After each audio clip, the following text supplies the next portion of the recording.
말씀의 제목은 아간의 범죄 두 번째 시간으로 여호수아의 기도입니다. 여호수아의 기도. 자, 오늘 본문 내용을 보시면 여호수아가 옷을 찢고 머리에 티끌을 날리면서 티끌을 쓰고 늦게까지 이렇게 하나님 앞에 여호와의 궤 앞에 엎드려서 애통하는 모습을 볼 수 있어요. 기도하는 모습을. 참 우리가 인생을 살다 보면 이렇게 여호수아처럼 하나님 앞에 깊이 기도할 때가 있죠. 어떠한 일인가 잘 되지 않았을 때, 어떠한 고난과 환란이 닥쳐왔을 때 이러한 기도를 우리는 하는데, 오늘 본문에 보니까 여호수아가 참 마음이 너무나도 괴로웠던 것 같습니다. 그 괴로웠던 내용을 보니까 앞서 말씀드렸지만 결론부터 말씀드리면 아간의 범죄로 인해서 아이성 전투에서 실패하게 되고 그것으로 인해서 이렇게 애통하고 있는 거예요. 하나님께서는 약속의 땅, 그 가나안 땅을 여호수아를 앞장 세워서 이렇게 또한 인도하시고 요단강을 갈라서 들어가게 하시고, 이제 그 난공불락의 성 그 맨 앞에 있었던 그 여리고성을 이제 점령하게 하시죠. 하나님의 방법으로 성을 돌고 6일 동안 한 바퀴씩 돌고 제7일에 7바퀴를 돌고 소리를 쳤더니만 그 여리고성이 무너져서 그 난공불락의 성 그 요새 여리고성을 점령하는 사건이 그 앞에서 있었어요. 그러고 나서 이제 그 두 번째 성 아이성을 이제 또 점령해 나가야 되는데, 그때 여호수아는 하나님께 물어보지 아니하고 먼저 그 정탐꾼들을 보내게 됩니다. 정탐꾼들을 보냈더니만 그 정탐꾼들이 돌아와서 하는 말이, 그 아이성은 여리고성에 비하면 아무것도 아니다. 너무나도 작은 성이니까 우리가 한 3,000명쯤 올려보내면 그 성을 충분히 점령할 수 있을 것이다 하는 그 보고를 듣고 3,000명쯤 올려보냈더니만 한 36명이 죽임을 당하고 그 아이성 전투에 실패하게 되는 거죠. 그러고 나서 이제 여호수아가 이렇게 여호와의 궤 앞에 하나님 앞에서 이렇게 애통해하면서 너무나도 슬퍼하면서 기도한 내용이 오늘 본문 말씀이에요. 그런데 실질적으로 이 사건을 우리가 자세히 들여다보게 되면은 외부적으로는 그 아이성 그 전투에서 하나님께 기도하지 아니하고 너무나도 자만에 차서 여리고성도 무너뜨렸으니까 뭐 저 아이성도 우리가 충분히 무너뜨릴 수 있다 이런 인간적인 방법으로 다가섰다가 실패한 것처럼 보일 수 있지만, 사실은 그 본질을 보면은 그 본질 안에는 다른 게 있어요. 바로 하나님과 그 백성과의 관계입니다. 언약 관계입니다. 하나님께서는 여리고성을 점령시켰을 때 분명히 그 여리고성은 죄악의 성이기 때문에 온전히 하나님께 바쳐진 것입니다. 그러한 것에 있는 그 여리고성 안에 있는 것을 절대 손을 대지 말라 했을 때 그 가운데 있는 것을 손댄 사람이 있어요. 바로 이스라엘 백성들 중에서 아간이 이제 탐심이 들어와서 그 안에 있던 물건을 취하게 됩니다. 그 원인으로 말미암아 하나님께서는 아이성 전투에서 이렇게 패하게 하는 거죠. 여호수아는 그것을 알지 못했죠. 그것을 알지 못하고 이제 하나님 앞에 기도하는 거예요. 기도하는 겁니다. 옷을 찢고 장로들과 함께 하나님 앞에서 여호와에게는 하나님의 임재, 하나님의 말씀을 상징한다 그랬지 않습니까? 하나님 앞에 나아가서 기도하는 거예요. 어찌 하나님 아버지셔 이러한 일이 우리 백성 가운데 일어났습니까? 어찌하여 우리가 이 전투에서 패하게 됐습니까? 하나님께 죄를 찾아 회개하면서 기도하는 겁니다. 기도했더니만 하나님께서 이제 알려주시는 거예요. 그 해답을 주십니다. 너희 백성 중에 한 사람이 내가 나에게 온전히 바쳐진 물건에 손을 댔다. 그래서 너희가 실패한 거다. 하나님께서 알려주시는 거예요. 그러니까 하나님께서는 이 죄에 대해서는 분명하게 심판하시는 하나님이세요. 아무리 하나님의 백성이고 내 자녀라고 할지라도 그 죄만큼은 하나님께서는 절대 용납하지 아니하시는 하나님이시라는 것을 우리는 늘 성경을 통해서 깨달아야 합니다. 그리고 죄에 대해서는 분명하게 우리가 또 철저히 회개해야 돼요. 그런데 우리가 신앙생활 하다 보면은 그래요. 내가 말씀 순종 잘하는 것 같고 하나님 말씀대로 잘 살아가는 것 같은데 일이 되지 않을 때가 많이 있어요.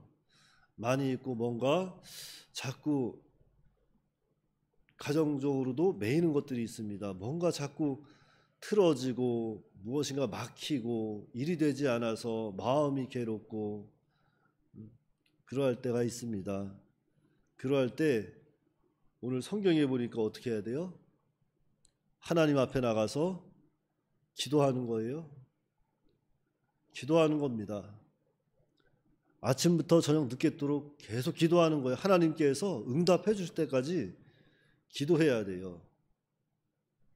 기도하다 보면 하나님께서 내 죄뿐만이 아니라 나로 인하여 내 주변에 그 죄의 영향력으로 인하여 정말 또 다른 죄가 있다는 것을 발견하게 되는 거죠. 그래서 오늘날 그래요. 우리가 교회 생활하다 보면은 나만 신앙생활 잘하고 나만 주님 앞에 떳떳하면 된다 하는 것은 참 그것은 옳지 못한 신앙입니다. 우리 교회 안에 어떠한 죄가 들어오고 어떠한 불의가 들어왔을 때 그것을 보고 옷을 찢고 회개할 수 있는 그러한 믿음의 태도가 필요하죠. 그리고 우리가 죄를 찾지 못했을 때는 계속 기도하다 보면 그 죄가 드러나게 돼 있어요. 가정에서도 그래요. 가정에서도 무엇인가 막히고 부부간에 어떠한 일이 부부간의 사이가 막히고 부모와 자녀 간의 사이가 막히고 무언가 막힌 것이 있다면 기도하시기 바래요. 기도하다 보면 하나님께서 꼭 내 죄뿐만이 아니더라도 자녀에 관해서라든지 부부의 관계에 있어서 어떠한 죄가 다 드러나게 돼 있습니다. 그 죄를 찾아서 회개해야 되는 거예요. 회개해야 돼요. 그 죄를 찾아 회개하고 하나님 앞에 간절히 부르짖으면 하나님께서 알려주십니다. 그 죄에 대해서 밝히 보여주시는 거예요. 너 그 죄 가지고서는 내 앞에 설 수 없어. 너 그 죄의 문제 끊지 않고서는 내 앞에 설 수 없어. 하나님께서 알려주시는 거예요. 그러할 때 우리는 다시 한번 하나님 예수님의 은혜를 바라보고 하나님의 은혜를 바라보고 우리는 하나님 앞에 기도해야 합니다. 기도하면 정말로 긍휼이 무한하시고 자비가 인자가 무한하신 하나님께서 그 모든 죄를 다 용서해 주신다 하는 것을 우리는 기억하고 하나님 앞에 나와 기도해야 돼요. 그러면 오늘날 이 구약 시대 정말 하나님 여호와의 궤 앞에 나갔다면 오늘날은 누구 앞에 나와야 돼요? 예수님을 영접하고 예수님을 믿음으로 영접하고 예수님 앞에 나와야 되는 거예요. 과거 이스라엘 백성들, 유대인들 예수님 앞에서 모든 병을 다 치료받습니다. 모든 게 다 해결을 받아요. 그래서 오늘날 예수님을 정말로 믿음으로 우리가 영접하고 예수님 앞에 나와서 간절히 부르짖으면 우리 주님이 만나주시고 모든 것을 다 회복시켜 주시고 해결해 주신다는 것을 믿으셔야 돼요. 예수님께서 그 유대 나라들 이렇게 두루 다니면서 복음을 전하고 하나님 나라를 선포하고 가르치시면서 하신 일이 무엇이에요? 병 고치는 일을 하셔서 병 고치는 일. 그것은 육신의 병도 병이지만 우리 영적인 병을 다 고쳐주시는 분이 예수님이라는 거예요. 예수님만이 우리의 영육간의 모든 질병을 치료할 수 있고 완전하게 회복시킬 수 있는 분이 예수님이라는 것을 우리는 날마다 고백하고 그 예수님 바라보고 나와야 돼요. 그리하면 예수님께서 반드시 만나주시고 모든 질병을 치료해 주신 것처럼 우리의 모든 인생의 문제를 해결해 주신다 하는 것을 믿고 기도해야 합니다. 그러니까 우리 인생에 있어서 다른 것 없어요. 무엇인가 막혔다 싶으면 세상 붙잡고 세상에 향해서 나아가서 무엇인가 해결해 보려고 하지 마시고 그저 우리 예수님의 은혜를 믿음으로 받아들이시고 우리를 정말 우리 죄를 위해서 십자가에 죽으시고 부활하신 그 능력이 무한하신 예수님을 바라보고 나아가서 붙잡고 기도해야 돼요. 매달려야 돼요. 그리하면 우리 주님께서 우리 마음에서 정말 우리가 해결하지 못했던 것들을 기억나게 하시고 또 회개하게 하시고 그리고 나서 다시 한번 일으켜 세워서 다시 모든 것을 회복시켜 주시는 것을 믿으시고 정말로 주님만 바라보는 금년 한 해가 되었으면 합니다. 정말 세상 우리가 인생 살아보셨잖아요. 지금 이 자리에 계신 분들은 다 인생 살 만큼 사신 분들이에요. 그러니까 그 인생 사셨으니까 인생에 무엇을 의지해야 되는지 무엇을 바라봐야 하는지 여러분들은 인생을 통해서 다 벌써 경험들 많이 하셨을 겁니다. 하셨지만 그래도 무엇인가 아직까지 내가 살아서 우리 육체의 부패성이 살아서 온전히 주님을 바라보지 못할 때가 많이 있어요. 하지만 금년 한 해는 온전히 주님만 한번 바라보세요. 온전히 주님을 바라보고 주님께 모든 것을 기대하고 소망을 두고 한번 의지하고 살아가 봅시다. 그래서 우리가 해결하지 못했던 그 모든 것들을 금년 안에 다 해결받고 주님 앞에 저뿐만이 아니라 자신의 회복을 통해서 우리 주변의 인생까지 회복시킬 수 있는 그런 능력 있는 사람들로 거듭나는 금년 한 해가 됐으면 좋겠어요. 그러니까 금년 안에는 우리 주님을 더욱더 의지하고 바라보고 기도하면서 인생을 살아가는 준비하는 저와 여러분들이 다 되시기 바랍니다. 기도하겠습니다. 하나님 아버지 은혜를 감사합니다. 참으로 하나님의 은혜로 저희가 오늘을 살아가고 있습니다. 하나님께서 오늘 한 날도 우리를 붙잡아 주시고 성령께서 인도하여 주셔서 성령의 인도와 주장을 온전히 받아 나아갈 수 있도록 주께서 역사하여 주시옵소서.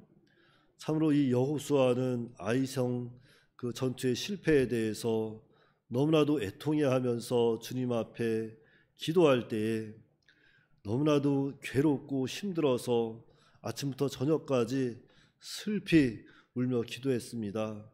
그러한 때에 하나님께서 여호수아를 만나주시고 그 죄에 대해서 알려주시고 여호수아는 그 하나님께서 저희 자신들을 버린 것이 아니라 자신들의 죄로 인해서 그 아이성 전투에서 실패했다는 것을 다시 한번 깨닫게 되고 다시 일어설 수 있었습니다.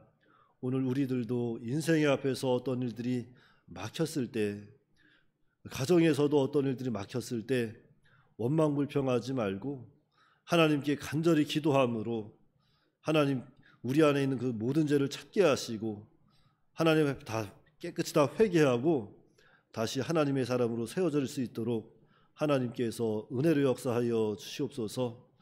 그래서 금년 한 해는 정말로 우리의 죄를 온전히 밝히시고 또한 회복시킬 수 있는 우리 주님을 바라보게 하시고 주님만 바라보게 하시고 주님만 의지하게 하시고 정말 주님의 능력으로 회복될 수 있다는 것을 다시 한번 깨닫게 하시고 지금도 살아 역사하시고 모든 천지만물을 주장하시고 생사와 복을 주장하시는 우리 주님 앞에 온전히 우리가 바쳐질 수 있는 그런 금년 한 해가 될 수 있도록 인도하여 주시옵소서.